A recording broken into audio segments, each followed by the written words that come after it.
On va s'intéresser aujourd'hui à la vie d'une figure de la littérature française, une figure aussi brillante que tragique, Guy de Maupassant. C'est un nom que tout le monde connaît bien sûr, mais son histoire personnelle, elle, reste souvent un peu dans l'ombre de ses célèbres nouvelles.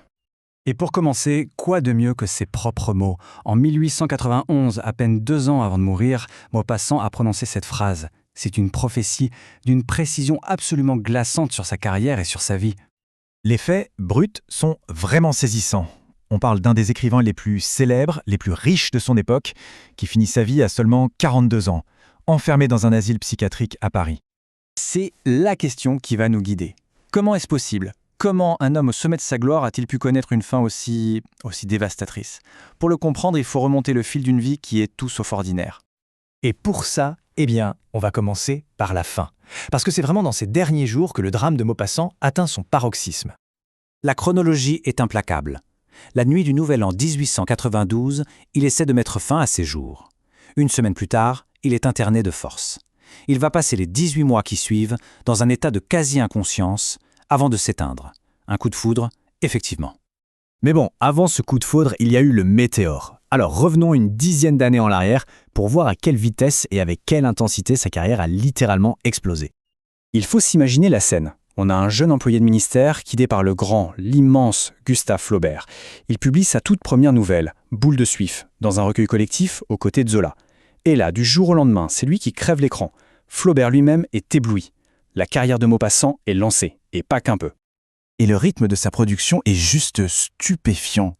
En une seule décennie, il va produire une œuvre colossale, 6 romans majeurs, plus de 300 nouvelles. C'est une cadence de production absolument hallucinante qui fait de lui l'un des auteurs les plus féconds de son siècle. Et le succès n'est pas seulement critique, il est aussi commercial. Son tout premier roman, Une vie, se vend à 25 000 exemplaires en moins d'1 an. Pour l'époque, c'est énorme. Maupassant devient non seulement célèbre, mais aussi très très riche. Mais qui était vraiment l'homme derrière la plume? Pour comprendre son œuvre, il faut absolument saisir les profondes contradictions de sa personnalité. D'un côté, on a le bon vivant, un sportif accompli, un amoureux de la nature, du canotage, des femmes. Il va même jusqu'à nommer son yacht « Bel Ami », petit clin d'œil à son propre succès. Et de l'autre côté, on a un pessimiste profond, un disciple de Schopenhauer qui voit la vie comme une farce cruelle et l'être humain comme une créature solitaire, trompée par ses illusions. Et cette vision très sombre du monde, elle infuse évidemment toute son œuvre. Le point crucial, c'est que ses thèmes favoris ne sont pas des abstractions. Ils sont le reflet direct de son pessimisme.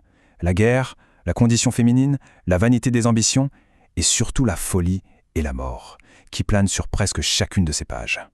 Bon, revenons maintenant à notre récit tragique. Parce que cette obsession pour la folie, ce n'était pas juste une posture littéraire.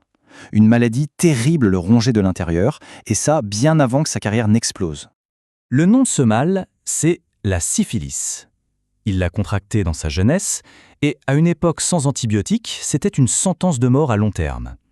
Sa phase tertiaire, ce qu'on appelle la neurosyphilis, attaque le cerveau et conduit à la démence, à la paralysie, un état qu'on appelait à l'époque la paralysie générale. Ce qui est stupéfiant, c'est sa réaction initiale.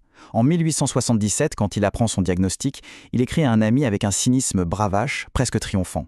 C'est une façade, bien sûr, qui cache sans doute une peur immense. Quel contraste avec ces dernières années! La maladie progresse et la façade s'effondre complètement. Il se plaint de perdre la mémoire, de ne plus trouver ses mots. Le ton n'est plus du tout à la vantardise, mais au désespoir le plus total. Et c'est là que sa vie et son art se rejoignent de la manière la plus terrifiante qui soit. En 1887, il publie Le Horla, son chef-d'œuvre fantastique, qui peut être lu aujourd'hui comme une chronique de sa propre désintégration mentale. La correspondance est plus que troublante. Le narrateur du Horla sent une présence qui le consume. Maupassant, lui, souffre d'hallucinations, de migraines atroces, de troubles de la vue. Il décrit une angoisse, une paranoïa qui reflète presque parfaitement le calvaire de son personnage. L'art et la maladie ne font plus qu'un. Alors que restait-il de ce météore après le coup de foudre? Eh bien, un héritage immense, qui continue de résonner très fort aujourd'hui. Son influence perdure, en particulier au cinéma et à la télévision. On compte plus de 130 adaptations de ses œuvres, ce qui prouve à quel point ses histoires sur l'ambition, la peur, la condition humaine restent universelles. Et cette perception, elle a été brillamment résumée par son ami Émile Zola. Lors de ses funérailles, il a prononcé ces mots très puissants, le plaçant non seulement comme un grand écrivain, mais comme un martyr de la pensée, dont la souffrance a donné à son œuvre une dimension tragique, légendaire. Et on en arrive à la question finale. Est-ce que la lucidité cruelle de Maupassant sur la folie, la mort, les bassesses de l'âme humaine, est-ce qu'elle aurait été aussi perçante sans la maladie qui le consumait? Autrement dit, est-ce que son génie était le fruit de sa souffrance? C'est une question à laquelle il n'y a pas de réponse simple, évidemment, mais qui reste au cœur du mystère Maupassant.